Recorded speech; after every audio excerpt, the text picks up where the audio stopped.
Hello students and welcome to my channel Vishal Kumar ji. तो विशाल कुमार जी के जिसमें एक बार आपका फिर से स्वागत है। जैसा कि हम प्रत्येक दिन नई नई जानकारी आपके बीच लेकर आते रहते हैं और आज हम फिर से एक नई जानकारी के साथ आपके बीच हाजिर हुए हैं और फिर से श्रृंखला है कंपटीशन में जुड़े हुए एग्जाम में उठने वाले प्रश्नों की। यहाँ हम प्रत्येक दिन आपके पास नई नई जानकारी जैसे कि SSC, railway, MTS, BPSC, BSSC, यहाँ तक यूपीएससी जैसे टफेस्ट एग्जाम में भी इस प्रश्न को एक बार नहीं, दो बार नहीं, बार बार दोहराया जाता है। तो चलिए आज हम चलते हैं अपने लक्ष्य की ओर बिना देर किए, बिना समय गवाए। ये जो मैं श्रृंखला आपके बीच लेकर आ रहा हूँ वो हर साल उठने वाले प्रतियोगिता परीक्षा, यहाँ तक यूपीएससी और बीपीएससी जैसे सिविल सर्विसेज के एग्जाम में इस प्रश्न को एक बार नहीं, दो बार नहीं, कई बार दोहराया जाता है। तो चलिए आज बहुत ही स्वागत है हमारा हिस्ट्री का क्लासेस में। तो चलिए आज हम चलते हैं अपने लक्ष्य की ओर। हमारा पहला प्रश्न है कि कृषि की शुरुआत किस काल में हुई। जी हाँ, जब हम लोग हिस्ट्री पढ़ते हैं तो कृषि की शुरुआत, अग्नि का खोज, पहिए का खोज, आदि मानव कैसे जीते थे, उनका मुख्य स्रोत क्या था, ये सभी की जानकारी हम लोगों को मिलती है। तो हमारा पहला प्रश्न है कि कृषि की शुरुआत किस काल में हुई, तो हुई नवपाषाण काल में। किस काल में हुई? नवपाषाण काल में हुई। दूसरा, पशुपालन की शुरुआत किस काल में हुई। अब तो यहाँ कृषि का हो गया, अब यहाँ पूछा गया पशुपालन। तो ठीक उसी प्रकार जिस प्रकार कृषि की शुरुआत नवपाषाण काल में हुई, ठीक उसी तरह पशुपालन की शुरुआत मध्यपाषाण काल में हुआ। कब हुआ? मध्यपाषाण काल। चलिए तीसरा प्रश्न है, इतिहास क्या है? What is history. इतिहास तो जानते हैं, लेकिन व्हाट इज हिस्ट्री, हिस्ट्री क्या है? तो जब हम बीते हुए अतीत यानी पास्ट, बीते हुए घटनाओं का क्रमबद्ध के बारे में जब पढ़ते हैं और इसकी जानकारी मुझे मिलती है, वो हम इतिहास कहलाता है। क्या कहलाता है? यानी अतीत, पास्ट, जो बीत गया, बीते हुए घटनाओं का क्रमबद्ध इतिहास, वर्णन, इसका हम लोग पढ़ते हैं कि ये कब हुआ। जैसे कृषि का शुरुआत कब हुआ, पशुपालन का शुरुआत कब हुआ, जो हम लोग बीत गया, पहले आग कैसे जलाया जाता था। तो ये सब की जानकारी जब हम पढ़ते हैं, जो अतीत, जो बीते हुए समय की जानकारी हम पढ़ते हैं, उसे इतिहास कहा जाता है। क्या कहा जाता है? इतिहास, हिस्ट्री।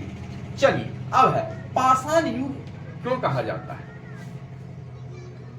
देखिए, पाषाण युग, नवपाषाण, पूर्व पाषाण, अब यहाँ आ गया पाषाण युग। तो इस युग में मानव जीवन पूरी तरह से पत्थर पे निर्भर करता था। ये पाषाण युग, पाषाण मतलब पत्थर होता है, याद रखिएगा। तो इस युग में मानव जीवन जो था वो पूरी तरह से पत्थर पे आधारित था। चलिए अब आ गया आग की खोज किस काल में। अब तो मैंने यहाँ पूर्वपाषाण पढ़ लिए, हिस्ट्री क्या है, पशुपालन पढ़ा, कृषि पढ़ा, अब आते हैं आग का खोज पे। When invented the fire। तो देखिए पूर्वपाषाण काल में जब आग किस तरह से जलाया जाता था, पत्ते या किसी भी चीज को इकट्ठा किया करके पत्थर को पत्थर टकराने से चिंगारी निकलती थी। देखिए आप लोग कभी दो पत्थर को ले लीजिएगा और उसको आपस में टकराइएगा तो उस दोनों के टकराने से चिंगारी निकलता है। ये सच बात है। आप पत्थर को पत्थर पे रख के कभी अंधेरे में जाइएगा और पत्थर को पत्थर, दो पत्थर लेके आपस में टकराइएगा, देखिएगा उससे चिंगारी निकलेगा। तो ठीक उसी तरह से आदि मानव आग जलाया करते थे। तो पाषाण काल क्या युग था, तो उसमें पूरी तरह से मानव जीवन तो पत्थर पर निर्भर करता था। अब आते हैं आग। अब आग का खोज किस काल में हुआ, तो पूरा पाषाण काल। कब हुआ? पाषाण काल में हुआ। आग का खोज पूर्व पाषाण काल में हुआ। चलिए अब है पूर्व पाषाण काल में भोजन का मुख्य स्रोत क्या था। तो पूर्व काल में भोजन जो था वो मांस था तथा कंदमूल, याद रखिएगा। मतलब फल फूल, कंद मूल और मांस। क्या था? जानवरों को मार के उसका आग में उसका मांस को पका के लोग खाते थे, क्योंकि उस वक्त तो इतना था नहीं, पूर्व पाषाण काल था। तो वही कंद मूल खा लिए, कभी फल फूल खा लिए। उस समय तो ना ही तो खाने के लिए भोजन था और ना ही पहनने के लिए वस्त्र था। तो वस्त्र में आदमी पेड़ का छाल को पहन लेता था, पेड़ के पत्ते को पहन लेते थे। अभी ना कपड़ा आ गया। तो उसमें मांस था, मुख्य स्रोत मांस था, और उसके बाद कंदमूल। चलिए अब है पूर्व पाषाण काल में रहने का स्थायी क्या था। तो चलिए अब तो हो गया कि खाने का, भोजन का मुख्य स्रोत था। तो भोजन का मुख्य स्रोत था भोजन का जो मुख्य स्रोत था वो मांस था, मांस तथा कंदमूल, ये क्या था खाने का। तो भोजन जब आदि मानव में उसमें लोग करते थे तो मांस खाते थे या कंदमूल खाते थे। चलिए अब आ गया रहने का, पूर्व पाषाण काल में रहने का स्थान क्या था। तो देखिए खाने में तो मांस था, कंदमूल था, फल फूल था। अब खुले में था गुफाएं या फिर पेड़ पौधे। ये पेड़ पे रहते थे या खुले मैदान में रहते थे, नहीं तो गुफा में रहते थे।